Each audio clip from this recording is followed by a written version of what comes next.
Hello, అది live.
అన్నా చెల్లెల్లా?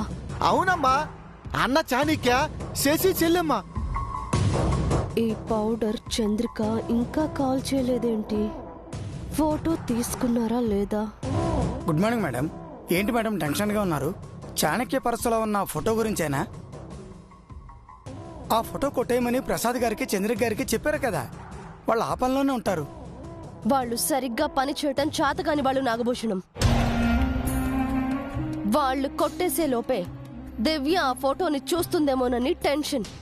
దివ్యం ఆ ఫోటోను చూసినా కూడా మనకు పెద్ద నష్టమేమీ లేదు కదా మేడం. ఎలాగూ దివ్యమ్మకి చాణక్యకు మధ్య పచ్చగడ్డేస్తే బగ్గుమంటుంది.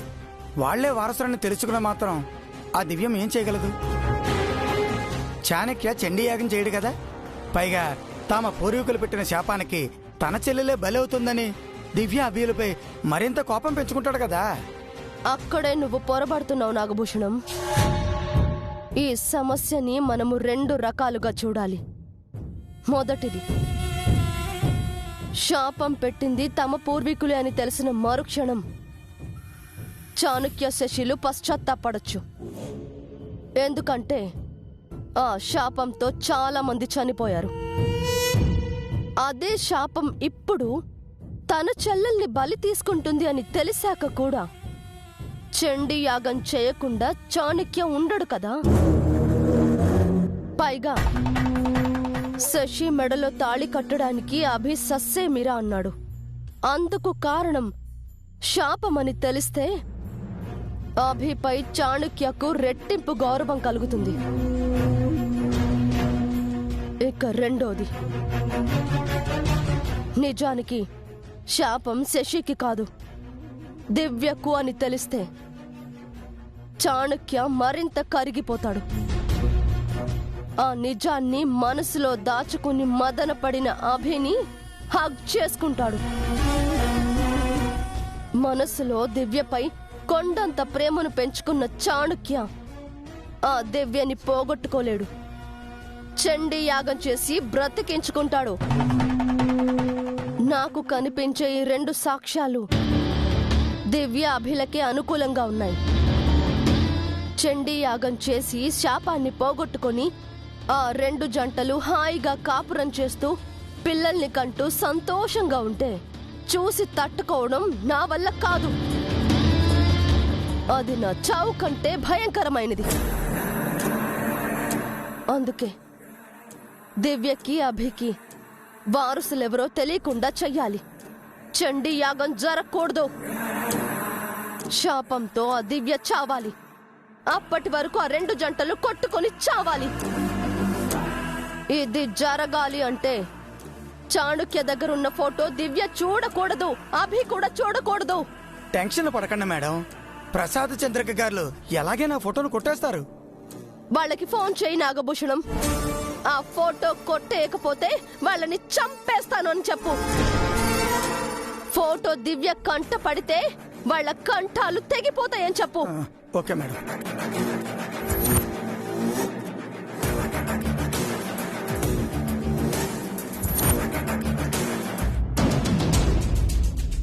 ఆడపడుచంటే ఏదో చుట్టుపుచుప్పుగా రావాలి. ఓ 4 రోజులు ఉండాలి, వెళ్ళిపోవాలి. నీ అరుపులు కేకలు కోపతాపాలు ఏవైనా ఉంటే నీ ఇంట్లో చూసుకో, నా ఇంట్లో కాదు.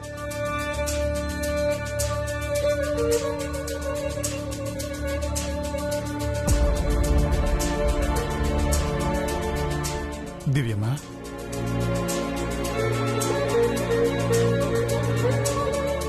శశమ్మన్న మాటలకు బాధపడుతున్నారా? శశిని ఎలా బ్రతికించుకోవాలా అని ఆలోచిస్తున్నాను చారుకేశ. ఏ పాపం చేయని శశి ఎందుకు చావాలి? ఆ శాపం నాకెందుకు రాలేదు అని బాధపడుతున్నాను. ఆ శాపం మీకేనమ్మా. యాగం చేయకపోతే చనిపోయేది మీరే. మా అమ్మ ఎంత కష్టమైనా తను బాధపడేదే తప్ప ఎదుటి వాళ్ళని కష్టపెట్టలేదు. ఆఖరికి తనకి చెడు చేయాలని చూసిన పిన్నిని, అమ్మమ్మను, తాతయ్యను చిరునవ్వుతో క్షమించిందే తప్ప చిన్న మాట కూడా అనలేదు.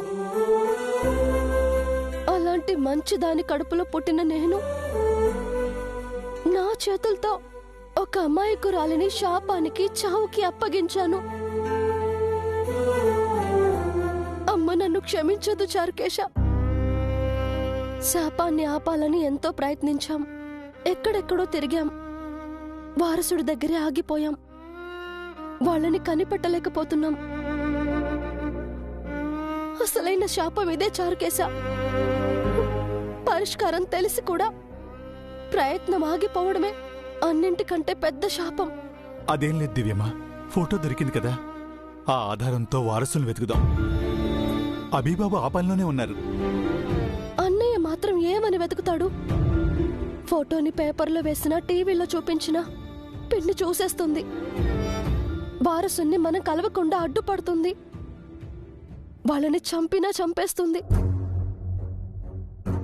ఇక ఏ రకంగా వారసుల్ని కనిపెట్టాలో అర్థం కావడం లేదు. దారులన్నీ మూసుకుపోయినట్టు అనిపిస్తోంది.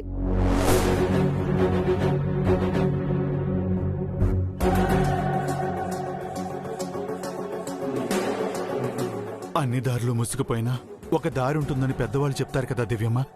మనకు ఒక దారి ఉంది. ఏంటి చారుకేశ? ఆ ఫోటోని న్యూస్ పేపర్లో ప్రింట్ చేస్తేనో, టీవీలో టెలికాస్ట్ చేస్తేనో కదా ప్రాబ్లం. అలా కాకుండా వాళ్ళని కనిపెట్టే దారి ఇంకొకటి ఉంది. ఆ ఫోటోలోని పిల్లలు ఇప్పుడు పెరిగి పెద్దవారై ఉంటారు. వాళ్ళిప్పుడు ఎలా ఉంటారో వాళ్ళ చిన్నప్పుడు ఫోటో చూసి స్కెచ్ వేసే ఆర్టిస్టులున్నారు. అవును కదా, ఆ ఆర్టిస్ట్ కి ఫోటో చూపించి ఆ పిల్లలు పెద్దవాళ్ళైతే ఎలా ఉంటారో అచ్చం అలా స్కెచ్ గీయచ్చు కదా. అవును దివ్యమ్మ, ఆ స్కెచ్తో వాళ్ళని ఈజీగా కనిపెట్టేయచ్చు. ఎస్, థ్యాంక్ యూ చారుకేశ, టైంకి గుర్తు చేశావు. కానీ వాళ్ళెక్కడ ఉంటారో అది కనిపెట్టేదెలా? ఇప్పుడున్న సోషల్ మీడియా టెక్నాలజీతో అది చాలా ఈజీ దివ్యమ్మ.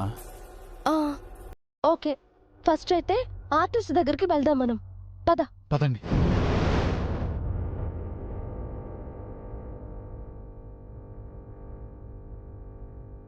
హలో,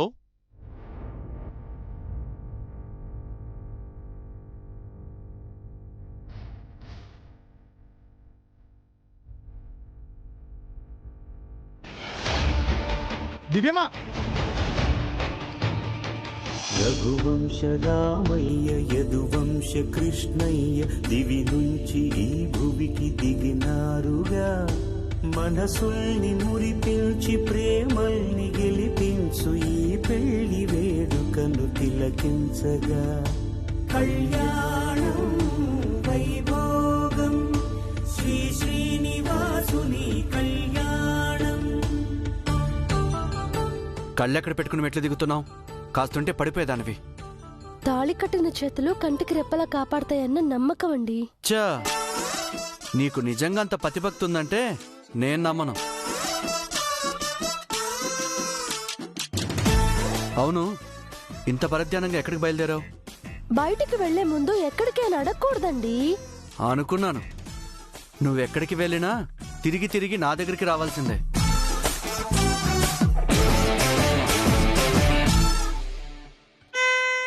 తెలిసన్నాడా తెలియకన్నాడా చంద్రిక, తనే వారసుడని, తన కోసమే దివ్య ఎతుకుతుందని చాణక్యకు తెలిసిపోయిందా? ఎలా తెలుస్తుంది పౌడరు? పెద్దవ అనుమానం నువ్వును. తప్పకుండా అండి, నా ఆఖరి మజిలీ మీరే. దివ్య కూడా అదే డైలాగో. అంటే చాణక్య వారసుడని దివ్యకు తెలిసిపోయిందా? పౌడ్రో, నా కోపం తెప్పించుకో. దివ్యకి నిజం తెలిస్తే కామ్గా ఉంటుందా? ఈ డైలాగులకేం తక్కువ లేదు. చారుకేసా సార్? సార్, మీరేంటో మీ జాబ్ ఏంటో బొత్తిగా అర్థం కావట్లేదు సార్. పిఏ జాబే సార్. మరి ఆఫీస్లో ఉండకుండా ఇంట్లో ఏం చేస్తున్నారు సార్? అంటే ఆ అమ్మాయి గారు అభిబాబు ఇంట్లోనే ఉన్నారు కదా సార్. అమ్మాయి గారు ఉన్నారు సరే, మీ బాబు గారు ఎక్కడా? తెలీదు సార్. బాస్ ఏం చేస్తున్నారో పిఏ గారికి తెలీదు. నా మాజీ పిఏ గారు తన మాజీ బాస్ దగ్గర చాలా విషయాలు దాస్తున్నారు.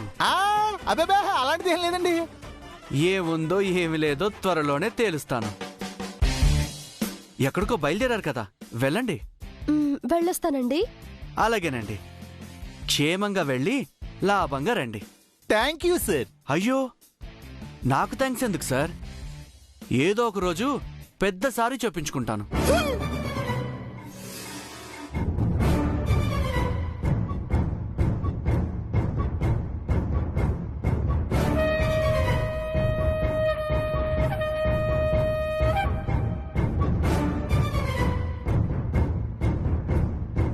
చంద్రిక, ఈ ల్యాడీ పోతున్నారా? వారసుల్ని వెతకడానికేనేమో. వాళ్ళ ఇంట్లోనేగా ఉన్నారా? ఆ విషయం వాళ్ళకి తెలియదు కదా. తెలుసుకోవడానికి ఏదైనా ప్రయత్నం చేస్తూ ఉండొచ్చు.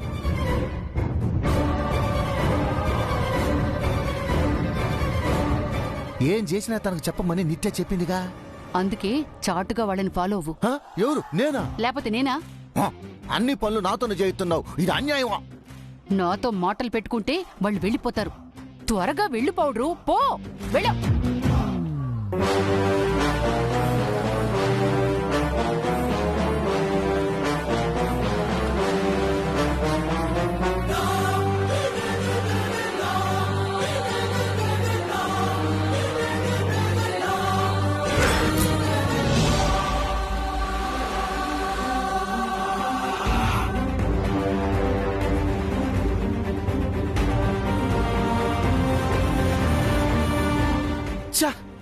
వెళ్ళిపోయారే, ఇప్పుడు ఏం చేయాలి? యాడికి పోయారు, ఎట్ట తెలుసుకునేదే?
Go to hell.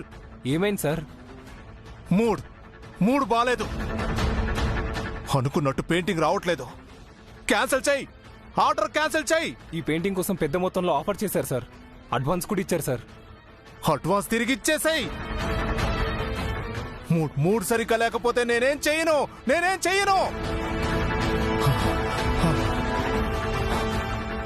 చెయ్యలేను.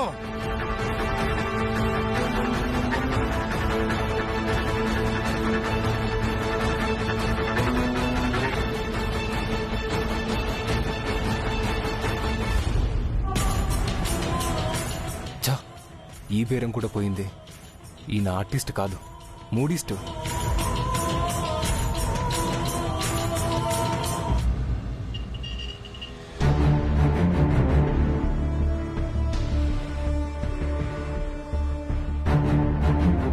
అన్నయ్య తీసుకో.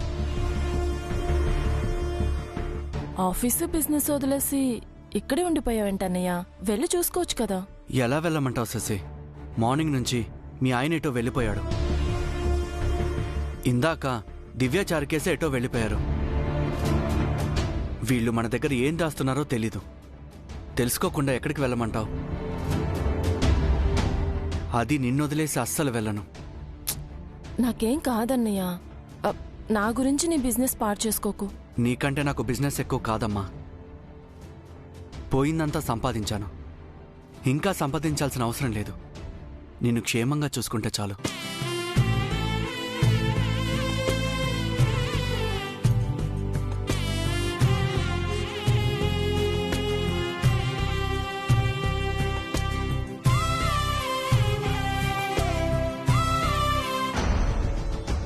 దివ్యను చారుకేశను ఫాలో అవ్వమని చెప్తే వెనక్కొచ్చారు.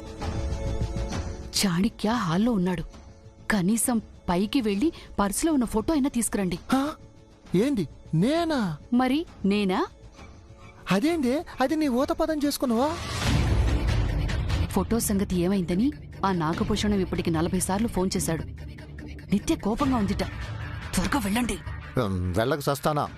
ఈసారి ఫోటోతోనే రండి. ప్రయత్నిస్తాను. వెళ్ళు.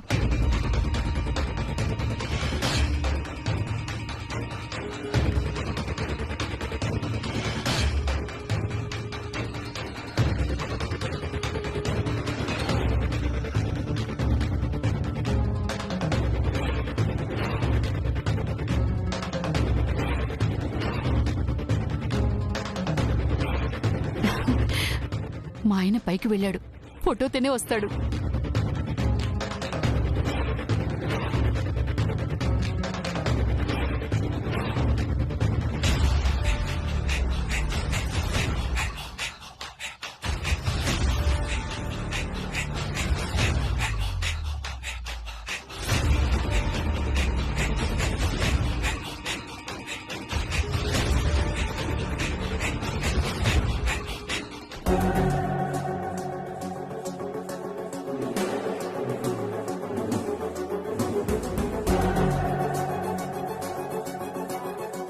ఏమైందన్నయ్య? క్రెడిట్ కార్డ్ డీటెయిల్స్ ఎంటర్ చేయాలి. పర్స్ పైనే పెట్టి వచ్చినట్టున్నాను. నువ్వు కూర్చో అన్నయ్య, నేను వెళ్ళి తీసుకొస్తాను. పర్లేదమ్మా, నేను తీసుకొచ్చుకుంటాను.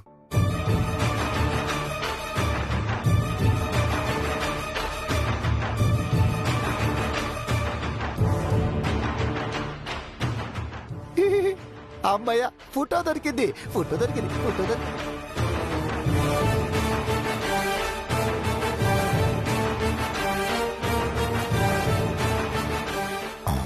అమ్మో,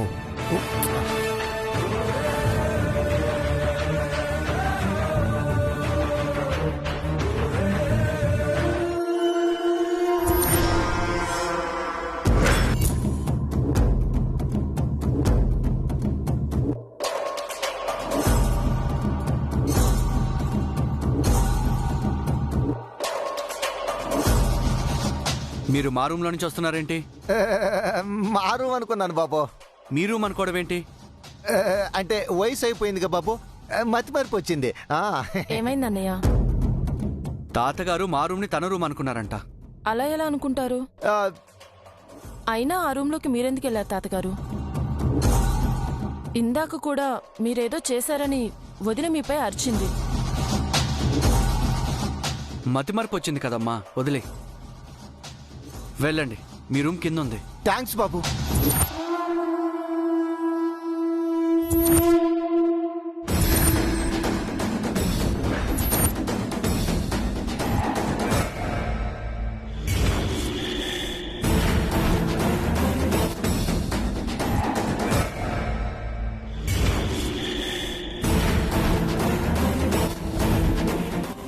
ఏమైంది తాతగారు?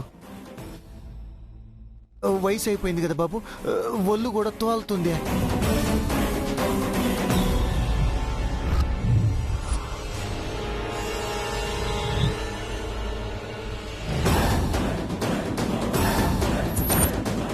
అన్నయ్య, ఈ ఫోటో ఇక్కడుందేంటి?